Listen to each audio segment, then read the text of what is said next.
won't say which company I used to work for, but it had multiple departments, and each department had an office to itself. My department would always do a Secret Santa, and every year it was awesome. And that was until 2015, when the guy assigned to buy my gift was the new guy, the office creep, and I'll just call him Crispin. Now, of course, I had no idea it was Crispin who was buying my gift. That was the point. In fact, we weren't supposed to find out until we took our gifts home, opened them, and then revealed who bought for who the next day at work.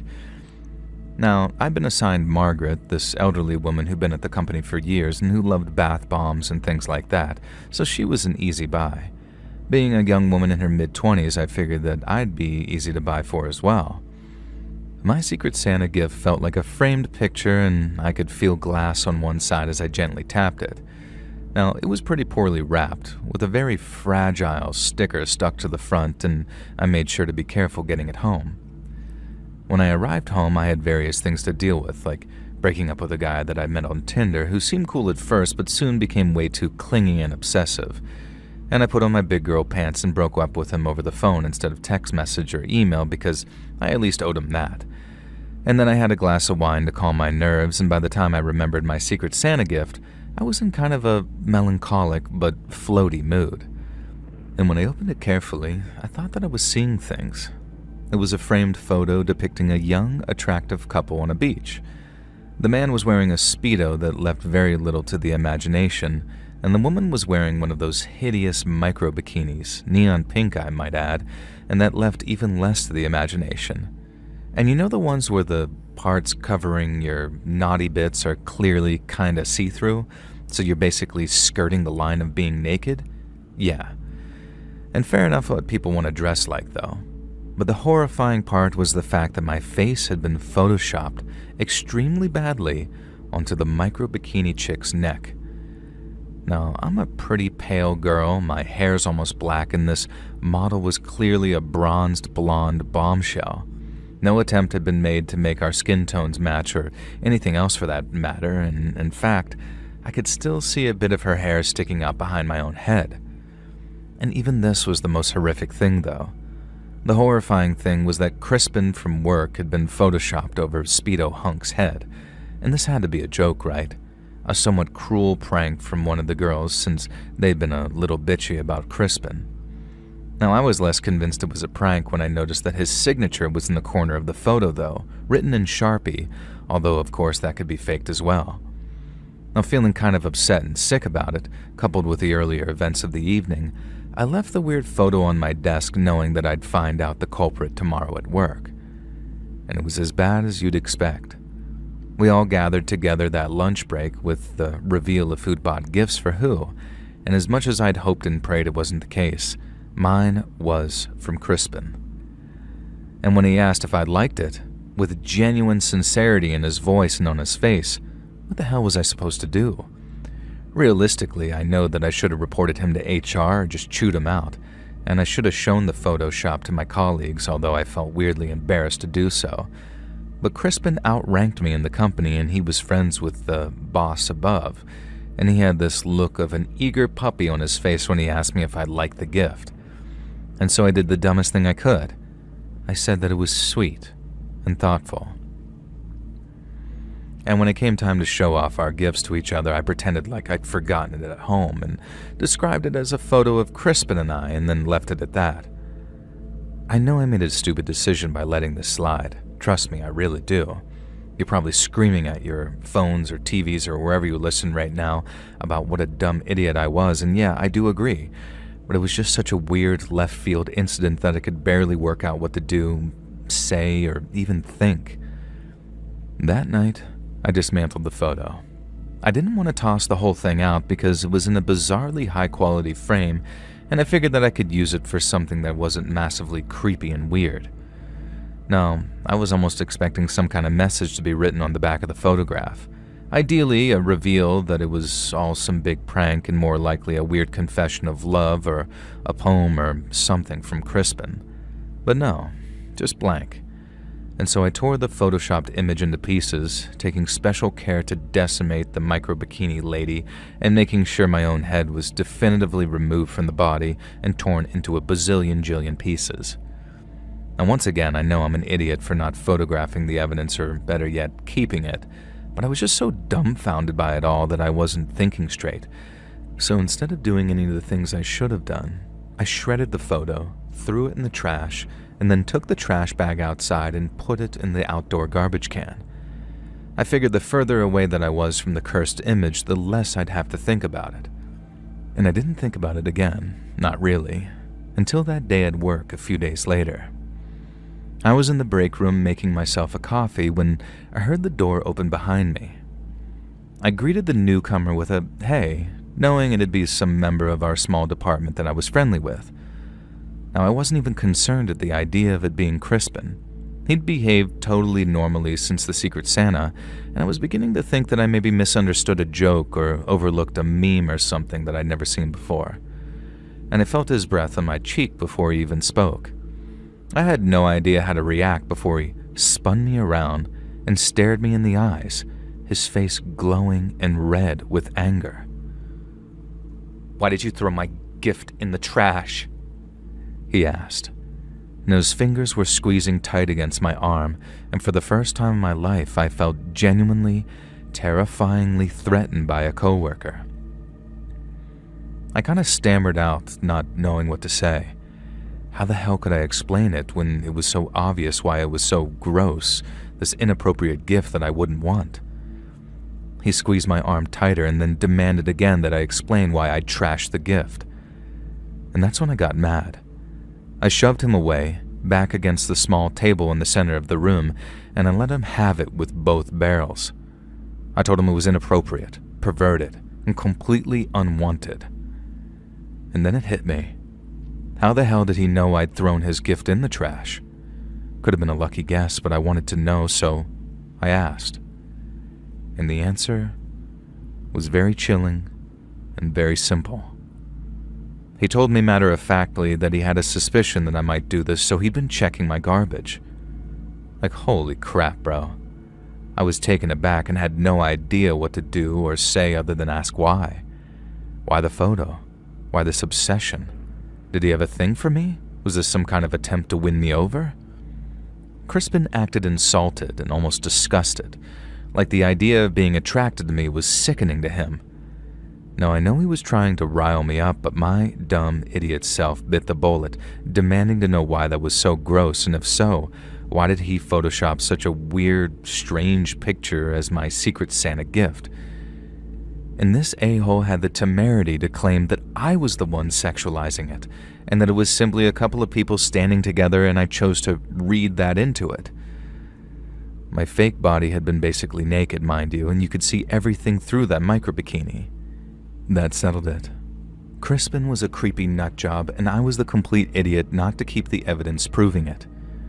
Turns out that didn't matter though, because a minute later, Crispin had grabbed me completely out of the blue and was trying to force my face towards the stovetop, which I'd just used to boil some hot water for tea. Now he was yelling something about finding out how vain I'd be without my beauty or some crap. Just an utterly insane, delusional man. I tried screaming for help, knowing a couple of other coworkers had to be nearby. Thankfully, the first person to burst through the door was a guy named Greg, the department manager, and I didn't notice at the time, but he'd had to smash the door with a fire extinguisher. Crispin had locked us in from the inside. Now, it was only my terrified screams that caused Greg to know something serious was happening. He quickly tackled Crispin away from me, slamming him into a cupboard and punching him so hard in the side of the head that Crispin just collapsed like Santa's discarded sack. I was kind of taken aback that Greg had been so keen to defend me so violently, but he later explained that A, he'd heard enough through the door to know something bad was going to happen, and more disturbingly, B, Crispin had been bragging to some of the male coworkers that the Secret Santa gift that he was getting for his unnamed female colleague was going to make her dive straight into his bed. So, a creep all around then, I guess. Now, naturally, Crispin got fired despite his apparent friendliness with the boss of the company, who mysteriously acted like he didn't even know the guy. I opted to press charges against Crispin for his attempt to burn my face, and Thankfully, the company had a secret security camera in the rec room/kitchen area that verified my story, albeit without sound. Crispin somehow managed to get a suspended sentence. I guess because his assault ultimately failed, but as far as I've heard on the grapevine, his lunatic behavior messed up his life for years to come, and I can't say that I have any sympathy for him. I still work at that company, promoted into Greg's position eventually, who himself has risen up the ranks. We still do Secret Santa even because we all decided that we weren't going to let one insane creep ruin the festive season for us, but we do tell new employees about the one guy who took it too far, without mentioning that I was the recipient, of course, just in case anyone else gets into their head that sending the most bizarre and unpleasant Secret Santa gift is the way to a fellow employee's heart. Spoiler, it isn't.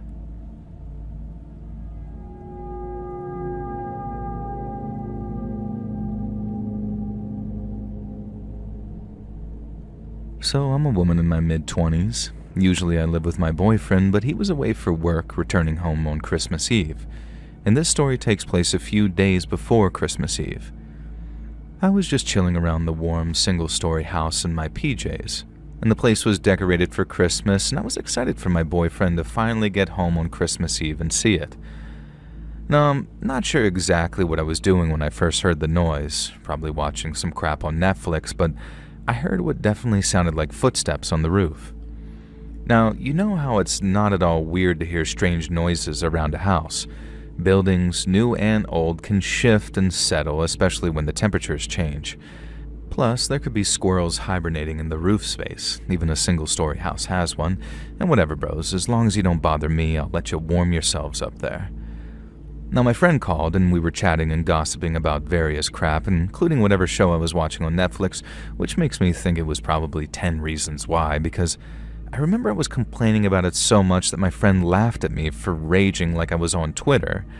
And then I just happened to mention the footsteps that I'd heard on the roof earlier, and she joked that maybe it was Santa coming early and he was gonna slide his sack down my chimney. Now, we chatted a bit more and hung up, and I went back to watching my crappy show, and then I heard it again. Definite footsteps on the roof, though, it seemed, and it sounded like someone was sort of pacing back and forth, and then at one point running around almost in a circle. What the hell, I thought. Now, wrapping myself up in my winter coat, I went outside to see if I could see anyone or anything on my roof. Of course I couldn't, but then being a 5'3" woman, I could barely see the roof in the first place. I would have had to get a ladder out of the garage, and there was no freaking way that I was doing that in snowy weather, just in case there was a dude on the roof. Besides, what could he actually do on the roof? So I just went inside. Big mistake, though. The guy on the roof must have seen me, even if I hadn't seen him, and this apparently sent him into a frenzy. It was like he was running around on my roof like some maniac, doing laps or whatever, but why?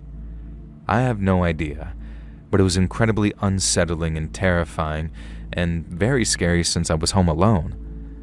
So this guy did not stop running around up there for a good half hour, which caused me to go out again and look. Now this time, I saw him. He was wearing a filthy Santa suit and had the build of a meth addict. And he saw me too, and he pointed right at me. And then he started shrieking about how I was on the naughty list, and that's why he'd been running around on my roof for the past 2 hours. When I thought about it, I had no idea how he'd even gotten on my roof. It's not like he could climb up onto it without a ladder, and the ladder was definitely in the garage. The only thing that I could think of is that he'd somehow taken a running jump from a neighbor's roof and managed to make it. Either that, or he actually was Santa, I guess, but that would mean that Santa was a filthy, emaciated meth head with rotten teeth and a bizarre roof exercise regime. Thankfully, I had my cell in my coat pocket, so I pulled it out and dialed the cops right in front of him, keeping eye contact with him the whole time. I guess there was a danger that he could have leaped off the roof at me and somehow avoided injuring himself. Or as I thought of later, he could have thrown something at me, but thankfully I didn't consider that at the time. Plus, with how cracked out this guy obviously was, I'm pretty sure that he couldn't have hit a barn door with a banjo.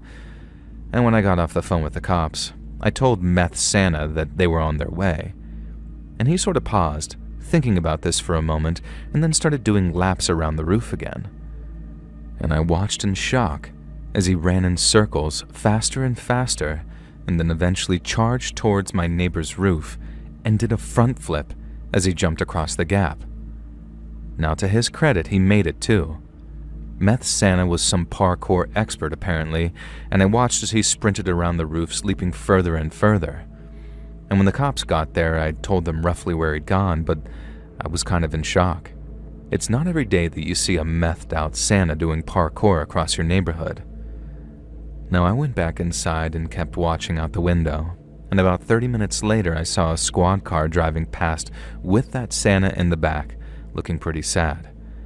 And shortly after, there was a knock on my car and a kind lady cop explaining the whole situation. The guy was known as a local crack and meth head, and according to him, he was sick of being a bad person, so he wanted to be Santa. But he couldn't afford any gifts, so his plan was to just run around on some roofs and let people think Santa was real. I guess it was kind of sweet in some way, and that was until he admitted dropping some baggies of probably cocaine, but I don't know how good it was, down the chimneys of some of the houses, and I was glad that I didn't have a chimney. And when I asked how they'd finally caught him, the cop just sort of laughed. He said that despite his mad skills jumping around, his eyesight clearly wasn't that great, because after one particular epic leap, he'd run headfirst straight into a chimney and knocked himself out.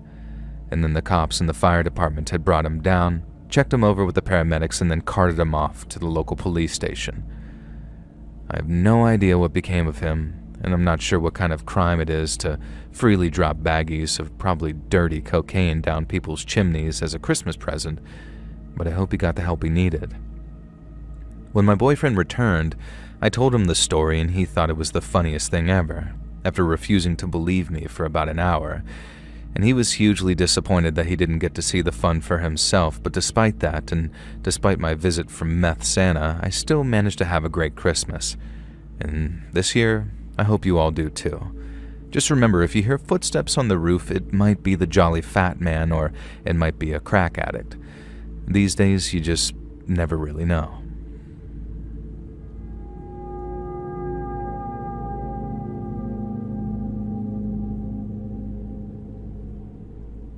I really can't get my head around why someone would actively want to hurt and scare children in the way that some people do.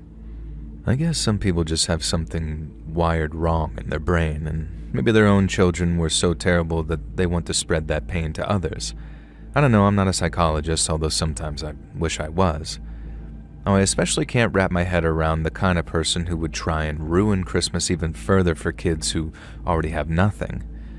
And this whole preamble is a setup for a story about an incident that occurred when I first started volunteering for Toys for Tots. You'd be surprised how many gifts that we'd receive that were either damaged, non-functional, or otherwise simply not following the rules that allow us to pass the gifts on to needy children. Most of the time, it's just people trying to get rid of their unwanted junk, looking like a saint while doing so. That's why these initiatives usually don't allow open products or anything that could have been tampered with. I see people complaining online that we're ungrateful for not accepting anything but brand new sealed toys, but trust me, there are good reasons. And when I first started volunteering for the initiative, it wasn't a big official Toys for Tots group. It was a small, hastily cobbled together idea from the town officials, in particular the mayor, who was set up for re-election the next year. And as such, the whole thing wasn't very well organized at all, and not only did we allow unsealed secondhand donations, we also allowed people to bring in pre-wrapped gifts, ready for the kids to open, which looking back now is the stupidest oversight we could have made. Now, it happened about a week before Christmas. I was carting a pile of gifts to the storage room when I felt a sharp stab in the palm of my hand. It was immediately obvious that something in the gift itself had stabbed me. I placed the pile down on the table and inspected the offending item. A needle was sticking through the corner of the box and had jabbed me as I carried it. Now, my second thought was, holy crap, I've been stuck by a syringe and I need a blood test. But my first instinctual thought was, why is there a syringe in the children's gift? And so I opened the wrapped present carefully, and then the entire thing was a box of empty syringes. They looked like diabetic insulin needles with all the caps removed so that anyone who excitedly tore the package apart, a young child for example, would almost certainly end up stabbed by these needles. One of them had penetrated the corner of the box, which is what had stabbed me.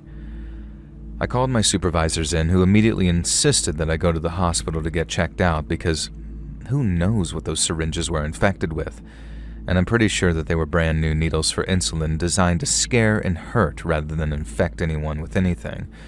But I'd promised I'd go to the emergency room just as soon as we checked out the other gifts. Now, this part of the story isn't that exciting, so I'll just tell you now. I was fine, and the syringes were clean, and my suspicion was correct. And we unwrapped every gift that had been donated pre-wrapped. 4 of the others used the same wrapping paper as the syringe box. Admittedly, it was a popular design, so we had to hope it was just a coincidence. Unfortunately, only one of the 4 was legitimate, a Bug's Life jigsaw puzzle. And here's the delightful list of things we discovered that some deranged soul had tried to pass on to children in need. At least, I hope and pray it was just one person. Firstly, we found a copy of Shel Silverstein's The Giving Tree. The first few pages were normal, but then the darkness started. All the illustrations had been glued over with adult images, some of it being pretty graphic and hardcore. Now give this book to a little kid and it either traumatized them or get them into some heavy, weird stuff at a very young age. And next was a doll that had been scrawled on and modified in a way that I'd rather not even get into explaining. It had been placed back into the box with a blanket wrapped around the toy so the modifications weren't immediately obvious either. And finally, and most disturbingly, there was a pretty expensive teddy bear. On the surface, this seemed fine, until one of my colleagues noticed some slightly incongruous stitching on its back. We didn't unpick it ourselves, but when we called the cops and handed the offending items over, we were later told that the teddy bear contained a medical blood bag filled with pig's blood. This happened in the 90s, and security cameras and due diligence were all a bit lax back where I worked then. And we were all devastated that our good deed, collecting gifts for the local orphanage, had been so corrupted by hopefully just one person looking to absolutely ruin Christmas for kids who already had a hard, grueling life. It just destroyed us all. We hadn't exactly received a lot of donations in the first place, so the meager offerings that we had for the children's home just felt extra pathetic now that this individual, who was never identified or caught by the way, had absolutely destroyed something so wholesome. We proposed to the mayor and the township that next year we'd be far more vigilant with the gifts we accepted, refusing to allow pre-wrapped gifts and insisting that the toys for the kids had to be new and sealed. But ultimately they decided that no, this had put a strain on the whole thing and the initiative would be canceled going forwards.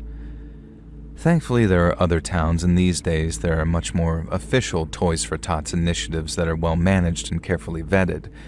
But if you're one of the many people who thinks we're too picky or demanding over what we'll accept, then please remember my story. There are some people out there who are just so sick and depraved that their idea of a good time is permanently ruining the festive season for little kids who already live difficult lives. I just hope that those people face judgment in the next life, or better yet, one day karma will bite them in the butt in this life.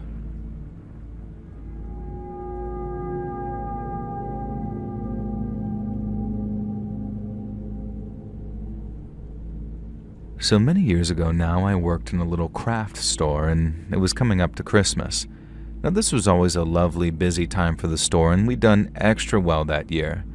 We all decided to run a potlucky Christmas party, and the assistant manager, Janine, volunteered to host the festivities at her house. All good, all grand. Now, 4 weeks before the event, we received emails from Janine planning, maybe over-planning, the meal, and we all decided what we were bringing, making sure everything would be perfect, etc. Now, one constant in every single email that she sent was the strong emphasis that Janine was allergic to peanuts, like fatally, deathly allergic. And we all had to promise repeatedly that we would make sure that our dishes weren't contaminated by peanuts in any way. Not a problem given the dishes that we were preparing. The big day came and the spread was fantastic. The 8 of us sat around Janine's extending dining table talking about, excitedly, the great year that Carol's Crafts had gone through. Now Carol, the big boss, was already a little drunk when she got there via her cab, which was wild to see. It was like seeing your grandma tipsy. Janine's husband set up the table for us and laid out all the food and then vacated the premises. Going out drinking with the boys, apparently, he said. So it was just the 8 of us, the full staff of Carol's Crafts. 7 women and 1 guy named Bruce, who was the absolute spitting image of Freddie Mercury back in that era, just very campy and bisexual. He was the joker of the group and had the rest of us women howling with laughter at some of the crazy dating stories from back when he lived in New York City. Now, none of us noticed the oddity about the spread of the table. I won't ruin it by giving it away just yet, but there was something that we should have all picked up on, and none of us did. We were having too much of a good time listening to Bruce's stories and chattering among ourselves, and we barely even begun to eat. When we did, though, the food was delicious. Everyone had outdone themselves. Compliments were being thrown left and right, fun was being had by all, right up until Janine started coughing, and then choking, and then her face began to swell. It was obvious what was happening. She'd ingested peanuts somehow, and she began to claw at the table, reaching for water, trying to croak out the word EpiPen, but we had absolutely no idea where she kept that EpiPen in her house. Suddenly, Carol was on her feet, reaching into her purse and producing an EpiPen out of nowhere. Later, she'd claimed that she'd always carried one with her, as the boss, knowing that one of her employees had a peanut allergy. So without any fuss or hunting for an EpiPen, Carol shot Janine up with the epinephrine, and immediately the effects were obvious. She started being able to breathe again, and the swelling stopped. That wasn't enough, though, so we called 911, and an ambulance was there in minutes, and she was taken to a hospital and treated. And that wasn't the end of it, though. Long story short, the doctors discerned that Janine had fully consumed peanuts, and that her reaction had been far too bad for minor contamination. That meant that one of the dishes that she'd eaten had contained an actual large amount of peanuts. Janine insisted on getting the cops involved because, after the repeated numerous warnings, it felt like an attempt on her life. I can't blame her. It was determined that the meatloaf contained ground-up peanuts, and more than enough to be deliberate. But therein lay the big mystery, and the thing that we hadn't noticed throughout the whole meal. The potluck should have consisted of 8 dishes, and there were 9, and all of us denied bringing the meatloaf, and we all explained which dish was ours. Now time passed and we went back to work after the Christmas break. Janine kept dropping comments and remarks suggesting that she believed one of us had brought the meatloaf as well, and then we started suspecting each other. Had Bruce finally gotten sick of Janine's OCD and how the shelves were stacked? And what about Carol? She conveniently had an EpiPen on her person, despite having no need for one. Was it really just a thoughtful gesture for an employee, or had Carol merely wanted to ensure Janine didn't die, but let the allergy serve as a warning? And then there were all the other staff members. None of us had a problem with Janine, and we were all like family, but someone had certainly tried to harm or kill her. Carol's Crafts wasn't the same after that. We all suspected each other, and just when it felt like we'd moved on, someone would bring up the peanut meatloaf and would all start again. And this broke Janine. She started referring to us as potential killers and talking openly to herself in the break room about how her colleagues wanted to end her. In the end, Carol had to ask to leave, and honestly, we were all kind of relieved after that. Maybe that would be the end of it. But then Carol gathered us all in for a meeting and told us that as sorry as she was, it was weighing on her too. She explained that she'd gathered enough of a nest egg to retire, and that the stock was being sold off to another craft store in a different state, and there would be no new owners, and Carol's Crafts was closing for good. I suppose when you're all surrounded by an attempted murderer, it's inevitable. We never did find out which member of Carol's Crafts tried to kill Janine, and before you groan at a lack of conclusion, that's because the answer was none of us. Maybe you've worked it out already, but the culprit was Janine's husband, Paul. He'd prepared the table for us while we all had drinks in the living room, and this included secretly heating up a meatloaf he'd prepared earlier while Janine was at work, into which he'd crushed dozens of peanuts. His plan, we found out, had been to try and kill his wife and make it look like it was one of Janine's colleagues. Now, we found this out via a very long apologetic email that Janine sent us all some years later. She explained everything. Paul was now her ex, and in one of their final blazing rows, he'd let something slip about the meatloaf. It wasn't enough to bring any kind of charges against him, unfortunately, but she did include potentially tried to poison me with peanuts in the divorce proceedings, so there's that. No idea what Paul, Janine, and Bruce or any of the rest of us are up to now.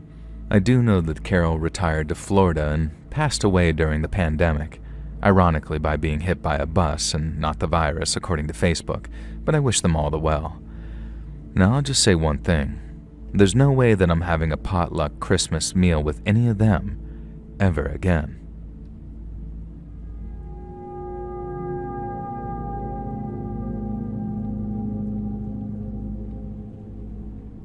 I never particularly enjoyed the company of my neighbor, Ronnie, back in the day. I can't say I disliked him or anything, but he was one of those cheerful, larger-than-life, middle-aged divorcees who always wanted to stop me and chat about sports that I didn't watch or weather I didn't care about. And he was the neighborhood gossip, too. And frankly, I didn't care that Mrs. Henderson was having an affair with a pool boy or that Lucy de la Roche was on antipsychotic medicine. The problem with Ronnie was that, being my direct next-door neighbor, he seemed to enjoy my company, and he also took it upon himself to be the life and soul of the neighborhood party, which meant that he hosted regular barbecues or arranged safari suppers or invited us boys around for movie night at the home theater that he'd built in his basement. Now, okay, maybe that part was kind of cool and I don't mind those, but I often had to force myself to attend the cookouts and all of that. Now, living next door, new to the neighborhood and freshly divorced myself, it's not like I had a good reason to avoid Ronnie and his hospitality either. So I just kind of saw him as a necessary evil, an overly friendly and overwhelming cross that I had to bear in order to live in the otherwise fantastic, high-quality home in a lovely gated community that my parents had left to me when they retired to Arizona. And I still don't get why they retired there, of all places. Now, everything Ronnie did was just a little too loud and a little too obnoxious. He was always working on some DIY home improvement project, and he always had to start just a little too early and end a little too late, and make a little too much noise. And when he had family over for their get-togethers, his grandkids were just a little too loud and a little too obnoxious as well, and he had this shed where he did his projects. I would say that Ronnie's shed reminded me of that song, What's He Building in There? I don't know if you know it, but there was no secret about the crap Ronnie was making. He'd brag about it and show it off at any given opportunity.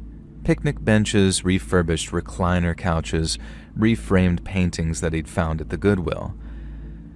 And then we, his lucky neighbors, would end up as the recipients of those half-finished, half-good refurbished projects that he managed to make a crazy amount of noise working on. Now, I feel bad talking crap on Ronnie like this, and I know that I seem like an a-hole, but would it help if I told you that Ronnie's here right now as I'm writing this and kind of goading me into making myself look like a jerk? You see, Ronnie and I are best friends now, ride or die, and I love him like a brother despite the 20-year age gap. And it's all because of one Christmas a few years ago where he drove me mad by playing that Simply Having a Wonderful Christmas Time by Paul McCartney on repeat. And like I said, Ronnie did everything just a bit bigger and just a bit louder, and this included Halloween and Christmas. As soon as October 1st rolled around, he'd go all out decorating the exterior of his house for the spooky season. December 1st, the same. Ronnie would be out there stringing up lights and setting Santa up on the roof, doing this whole grand display. And you gotta hand it to him, he did a great job. It was probably the highlight of the neighborhood each year, and if you want some context as to how much people liked Ronnie's Christmas decorations, consider this. They broke numerous HOA rules, and the HOA let them get away with it without a peep. And do you know how beloved in the community you have to be in order for the Homeowners Association to turn a blind eye to something? Yeah. And so, 'twas the night before Christmas, and all through the neighborhood, not a creature was stirring, except for the animatronics on Ronnie's lawn and the glowing flashing lights.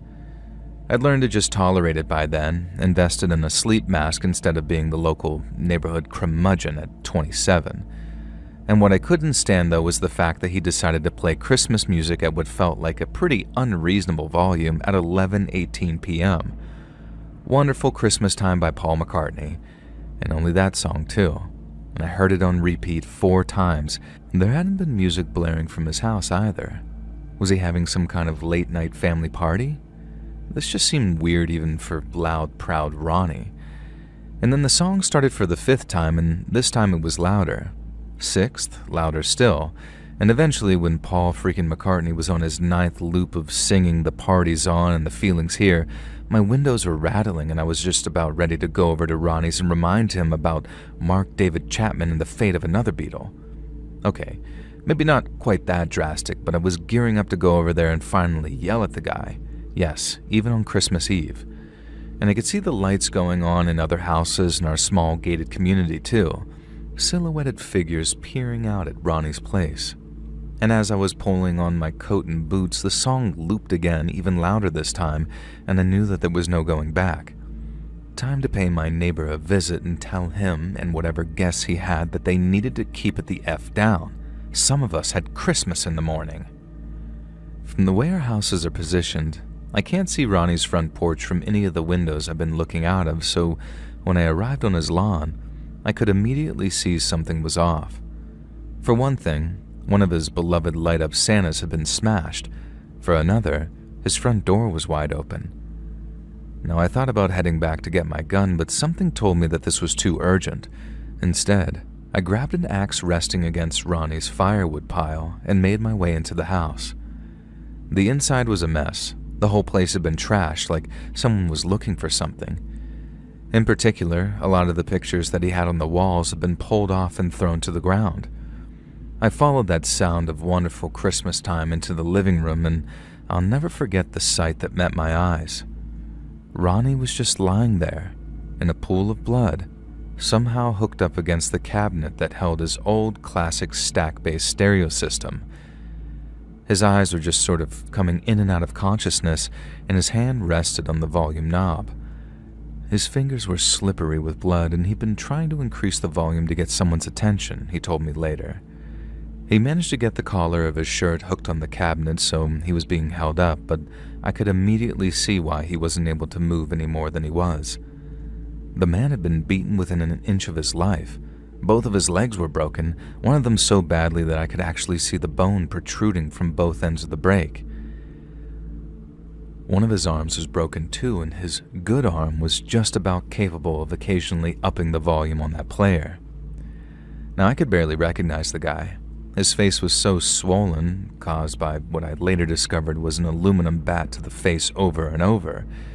And urgently I looked around for a phone, but Ronnie started convulsing and playing with the volume again. Now, I shot them this look, and through the pain I could see that it was glancing upstairs. And just when he lowered the volume, I heard it. Footsteps upstairs. Again, I tried to find Ronnie's landline, but he started acting frantic again. He wanted me to leave, but like hell was I leaving him to whatever fate the intruder had in store for him. Now, I was still holding that axe.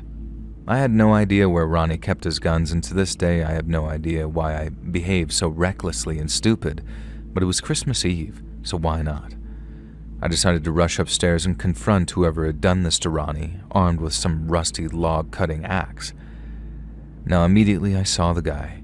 He was short, and I had a good 80 pounds on him, and he was pulling pictures off the wall and opening cabinets, which I later found out was an attempt to find Ronnie's safe.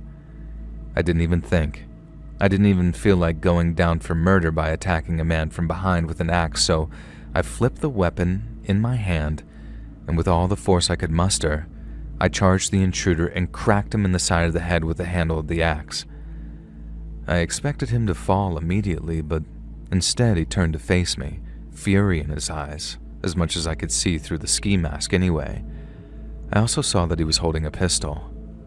Screw this, I thought, and swung the axe at him again, this time not caring about using the business end. Now, in my grand incompetence, I hit him with the butt of the metal axe, and this time he did fall. Now, the first thing I did was swipe up his gun. Next thing was, realizing I was in Ronnie's office, I grabbed up as many USB and Ethernet cables as I could and put my Boy Scout training to use, tying the guy up as tightly and excessively as I could with goddamn computer cables. I didn't really know what to do next, so I kind of just sat on the couch in Ronnie's office with the gun trained on this intruder, and eventually realized that I was in shock when one of the other neighbors was standing in the doorway, shouting my name over and over to get my attention. Now, the story's getting hella long now, so I'll just summarize the rest. The intruder was Ronnie's estranged son, who decided that Christmas Eve was the perfect time to rob his dad of the valuables that he kept in his safe. It turned out that Ronnie was a pretty rich man and kept a lot of valuables on hand for whatever reason. And for whatever reason, his son, who has become estranged through the whole series of events that isn't really another man's business to share here, decided to finally cause his old man to croak and take everything. Ronnie decided that he owed me a life debt for saving him, and after that I couldn't get rid of him even if I wanted to. And it surprised me to realize that I didn't want to. I liked Ronnie quite a lot, in fact, and eventually we became best buds. Like I said, he's here while I write this, encouraging me to do it, in fact. And now he's wheelchair-bound, sadly, but his injuries really took a lot out of him, and his son won't be getting out of prison anytime soon. Ronnie struggles to be the master of ceremonies for cookouts and Halloween and Christmas now, so I help him, almost like a Robin to his Batman. And he refused to move out despite all the bad events and memories, and honestly, I'm just so glad that he stuck around. He's one of the best people I've ever known, and I still feel like a jerk having such a negative opinion on him early on, just for being larger-than-life friendly. But he says it's my penance that I have to share this part of the story, and Ronnie loves nothing more than giving me a hard time. So every Christmas now, since the events of 10 years ago, I help Ronnie decorate for Christmas. And my now wife joins in too, and my 2-year-old daughter already calls him Uncle Ron Ron. Life's very different now for both of us, and it was a terrible, harrowing experience, but we came out of it with a kind of lifelong friendship you'd be extremely lucky to find. And there's only one rule that we have between us, though. Never, ever again are we going to listen to A Wonderful Christmas Time. Screw that song. But Merry Christmas.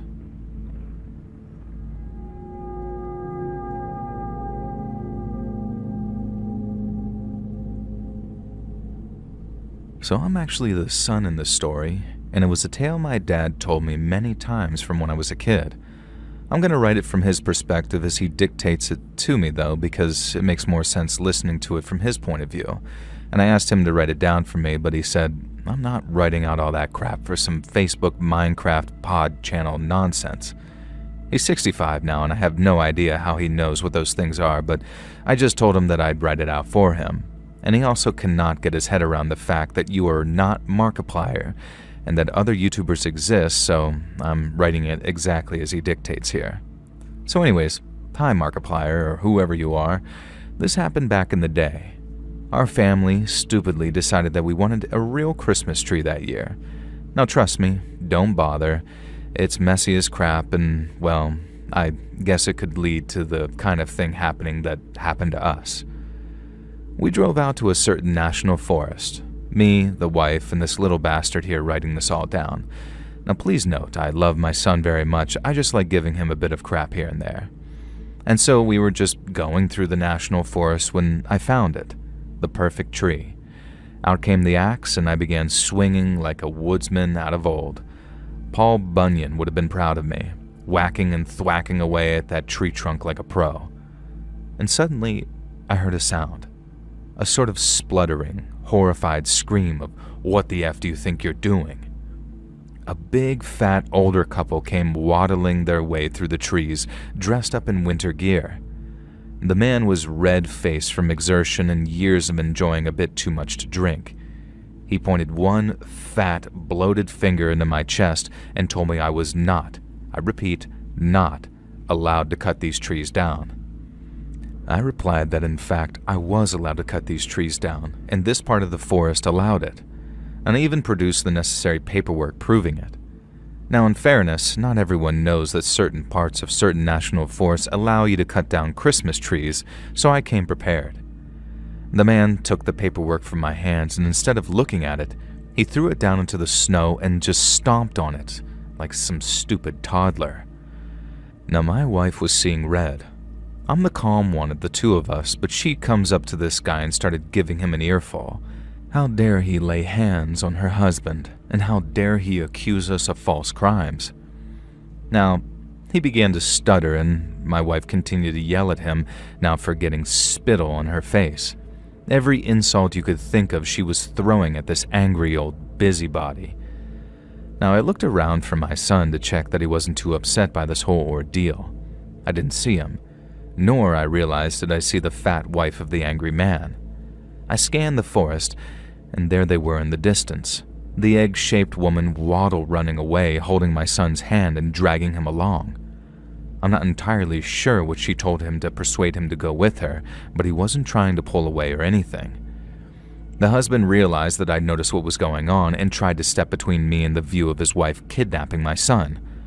Well, no, I obviously wasn't having that, and without even stopping to think about the potential repercussions, I punched the fat husband in the face so hard that it sent him flying across the snow, smacking against a tree and collapsing to the ground. I was probably going to be in some trouble here, I figured. And then I remembered this was a plot to kidnap my son, so I was pretty sure a punch was fair game. I sprinted towards the woman dragging my son away.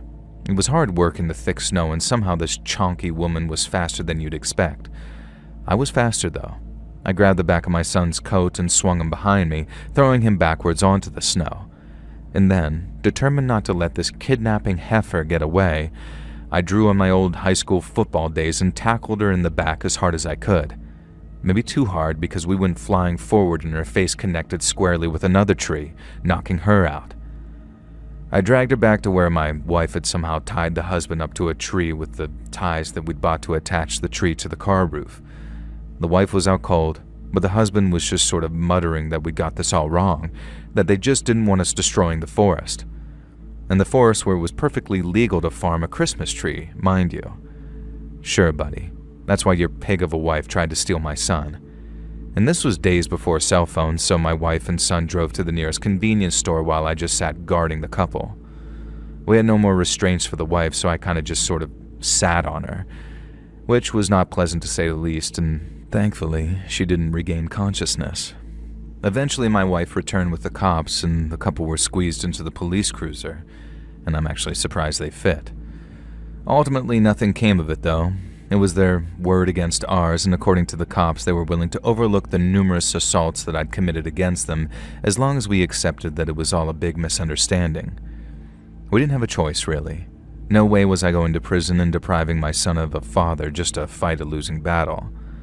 I do worry sometimes that that couple had done this before and did it again, but there's so much evil in this world and only so much of it that God-fearing folk like us can fight. And I hope you enjoyed my little story, Markiplier, and you read it on your radio show or whatever you weirdos do. Thanks for listening, and remember, don't be afraid to tackle a fat woman if she's kidnapping your son. Dad out. And so there we go. That was my dad's story. I have vague memories of it, really, so I know he's mostly telling the truth. I have this slight recollection that the woman promised to take me to see Santa and I somehow fell for it, but I don't like to dwell on that. The idea that I was that stupid as a little kid is almost harder to cope with than the fact that I was nearly kidnapped and probably eaten or whatever they were going to do to me.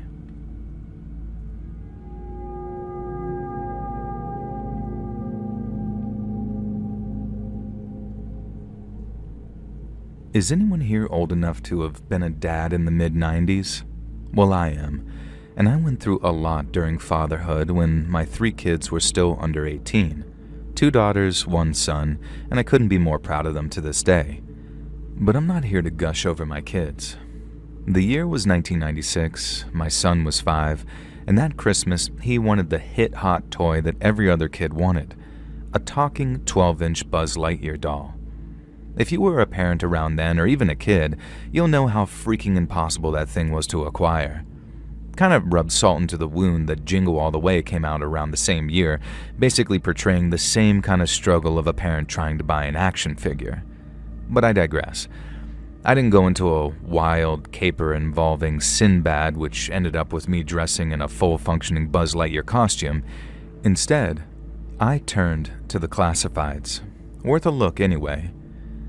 People have found strange and unexpected things in the classifieds before. And so I scoured the classifieds, and sure enough, I did actually find a few Buzz Lightyears. However, the sellers were obviously asking for crazy prices. The cheapest was like $100, and the most expensive I saw was like $180, I think. Now, for some context, the toy was like $25 retail, I believe, and no way could I afford that much for one single present for one of my 3 kids. It would have to be the only gift that he got, and I know that that would have disappointed him just as much as not getting one at all. Now, after a few regular store tours after work each day, I resigned myself to passing on that Buzz Lightyear. But then I saw it. A listing in that day's paper in the classifieds. A Buzz Lightyear doll for sale. $40. Of course I figured it must have already sold, but I called the number anyway, and holy crap on a cowboy. That lovely old lady on the other end of the phone still had that doll. Now I offered her the full $40 because I didn't want to risk anything. And the old lady explained that she'd bought the toy by accident for her grandson, having heard on the television that it was a hot new gift.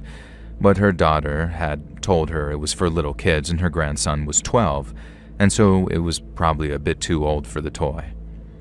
Now, Grandma was going to return it to the store, but her daughter and son-in-law made her list it in the classifieds, and they told her to sell it for $100, but she couldn't bring herself to profit off of it that much out of some desperate parents, so she lowered it to $40. Now, she sounded like an awesome, genuinely lovely old lady that I had no hesitation when she said that I needed to visit her home to come collect that toy because she didn't drive. Typically with exchanges like this, you're meant to meet in a public place where possible, but it really didn't seem like that would be necessary here. Now, spoiler, the old lady genuinely was just a lovely old woman. She wasn't luring me to cook me in her pot and eat me for Christmas. That's not where this is going at all. Now, I drove the 20 minutes over to the old lady's house and went inside. Now, it was the typical adorable old granny's home. Photos of her many familial generations on the wall, pictures of a man who'd clearly been her husband, and a worn-out single-seater that I absolutely knew her beloved had sat on every night until he passed. Now, Granny gave me a cup of something, and with it she brought the Buzz Lightyear doll out. And it was the right one. It was perfect. It was still in the Sears bag. It must have been how she managed to find it, as Sears was downscaling their toy stock at the time, so I didn't even think to really check there. And we chatted for a bit, and then I could tell that the old woman was getting tired, so it was nearly 8 p.m., and old people tend to go to bed early. Now trust me, I'm actually one of them now. I triple-checked that with Granny that she was okay with the $40, and I even offered her $50, about as much as I could afford, but she was having none of it. In fact, she tried to knock it down to $30, but I could tell that the extra $10 would be useful for an old woman during Christmas. And with the deal done, I bid her a nice goodbye, promising to stay in touch and plan to add her to our Christmas card list, and also ask my son to write her a thank you note when I told him the story on Christmas. I left the house, walked down the steps to the street, and began to head towards my car. And that's when they appeared. A gang of 3 young people, faces covered in balaclavas, wrapped up in these thick coats. And I could tell from their muffled voices that they were young, maybe even mid-teens, but that didn't make them any less menacing. They started shoving me, grabbing at the bag that I was holding, and they were asking me what I had there. Was it anything valuable? Was it worth my life?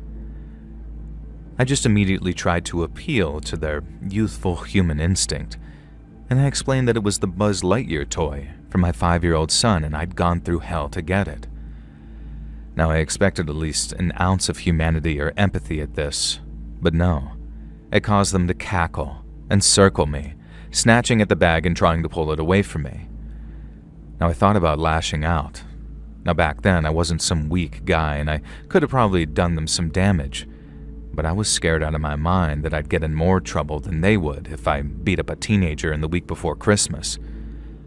Eventually, they converged on me and began to overwhelm me, and then I felt a cold, strange sensation in my side.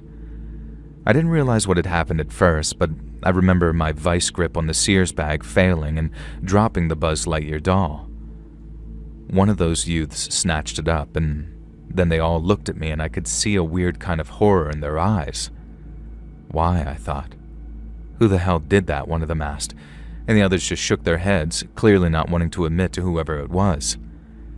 I was still confused. I had no idea why they were freaking out and now suddenly running away, and then I felt it. The burning, agonizing pain in my side. I reached down and touched it and felt this wetness, even though I had my wool gloves on. One of these kids had stabbed me. I'd been stabbed over a Buzz Lightyear doll. Now, I wish I could say that I chased them down and got the toy back, but instead, I collapsed in the middle of the sidewalk and began half-heartedly calling for help. Thankfully, someone had heard me pretty quickly and the paramedics arrived and got me to a hospital. Thankfully, the blade had barely entered my side thanks to the winter coat and hadn't penetrated further than the tissue and muscle. No harm, no foul, except for a few days of pain and some stitches.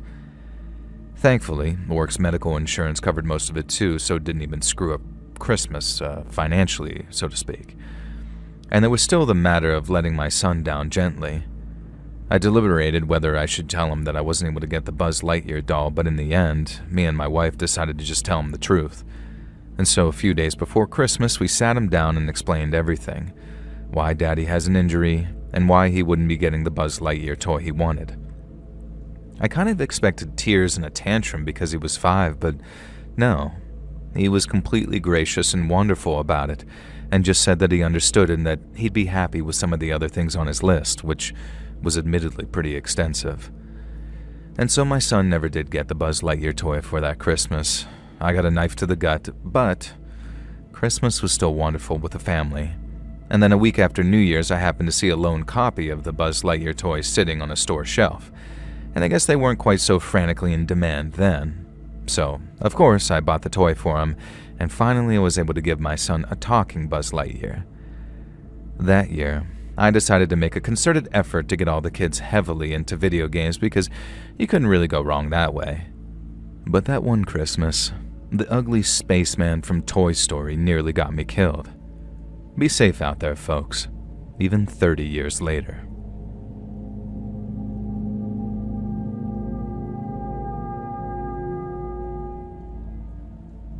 Hey, Joel and crew.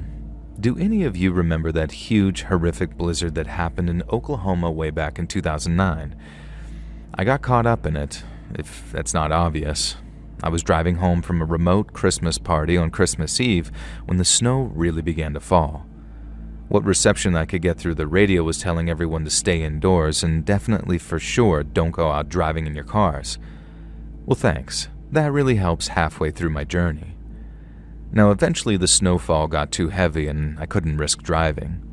I tried to pull into what seemed to be a safe side bank, but in fact was a snowdrift that tipped my car into a ditch.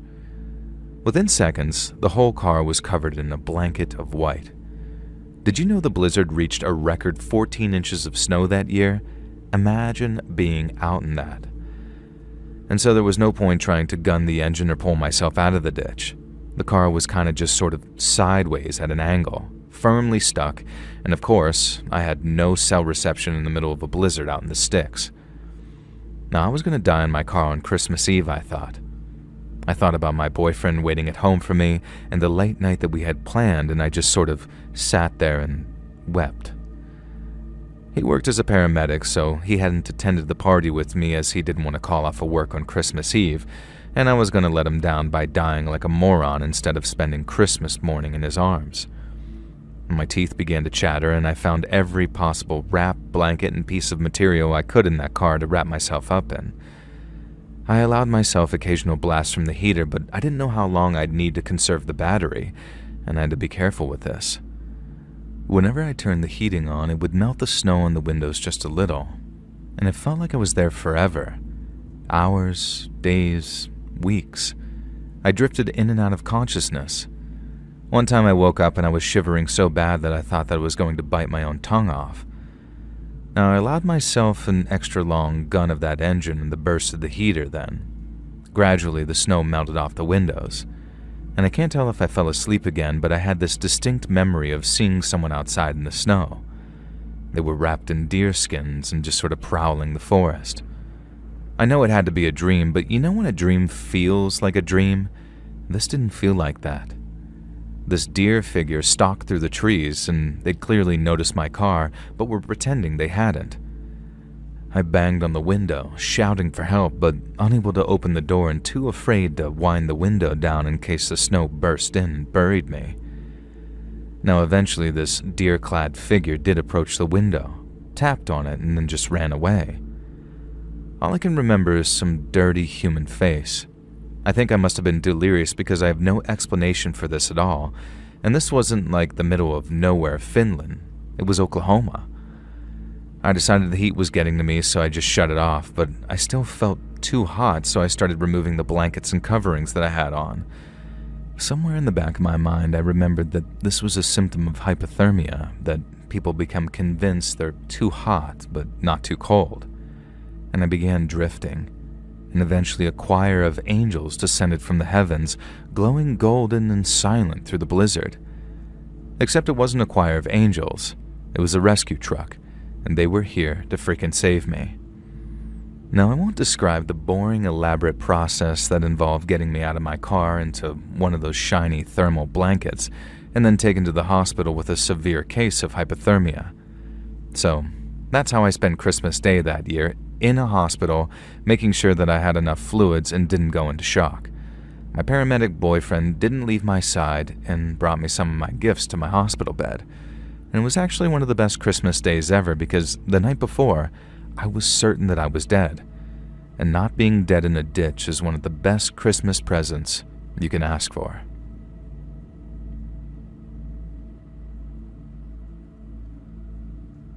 Hi friends, thanks for listening. Click that notification bell to be alerted of all future narrations. I release new videos every Monday and Thursday at 9 p.m. Eastern Time, and there are super fun live streams on Sundays and Wednesday nights. If you got a story, be sure to submit them over at my email at letsreadsubmissions@gmail.com, and you might even hear your story featured on the next video. And if you want to support me even more, grab early access to all future narrations and bonus content over on Patreon, or click that big join button to hear about the extra perks for members of the channel. And check out the Let's Read podcast, where you can hear all of these stories in big compilations located anywhere you listen to podcasts. I also have a true crime channel called Saturn Soul. All links down in the description below. Thanks so much, friends.